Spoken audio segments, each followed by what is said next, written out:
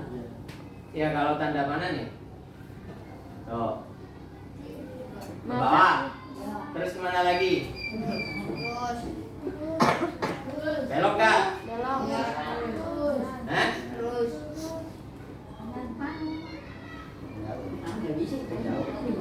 Naik udah Pak, coba Pak. Naik lantar dari situ Pak. Makin jauh saya. Mana lagi nih? Naik dulu Pak. Ke bawah terus. Udah. Oh ada ini, ada penghalang. Ada gorden. Tinggi. Kemana nih? Sana. Ininya lelen. Bang. Kayak ini ke Naik sini. mobil. Iya belok. Turun ke sini. Terus ke sini. Iya. Terus? Turun. Turun apa maju terus? Turun Pak. Turun. Yang tadi Sydney. Sydney kemana tadi? Turun. Turun ke sini. Ya enggak? Dia harus langkah dulu. Nih. Kan di sini. Kemana nih? Tadi yang di sini udah nih. Terus tingginya lurus bawah kayak gitu. Ya enggak? Ya boleh juga sih ya. Kalau kalian mau bikin algoritma seperti ini juga boleh. Ke sini, ke sini, ke sini, terus belok juga boleh. Ya. Ini dari game, dari tadi kita ngobrolin keseharian kita, terus yang termasuk coding apa lagi? jadwal pelajaran termasuk coding nggak? Iya. Ya, jadwal pelajaran juga termasuk coding atau berpikir komputasional ya. Terus apa lagi yang salah contoh berpikir komputasional? Apa lagi? Tadi ada jadwal pelajaran, terus ada apa lagi? Ada tadi setelah bangun tidur ya, kegiatan setelah bangun tidur. Terus kegiatan jadwal harian itu juga bisa termasuk berpikir komputasional. Tujuannya apa sih sebenarnya berpikir komputasional? Biar cepat, terus biar kalau di kehidupan sehari-hari biar apa kamu berpikir komputer kayak seperti komputer? Biar hidupnya rapi, enak ya. Kalau kalian nggak punya tujuan, nggak punya jadwal, nggak punya algoritma yang baik, nanti hasilnya nggak baik ya. Yang perlu diingat ya, kalau algoritma hidup kalian salah, maka hasilnya salah. Jadi mulai sekarang kalian harus berpikir komputasional dengan menggunakan algoritma yang benar atau yang baik.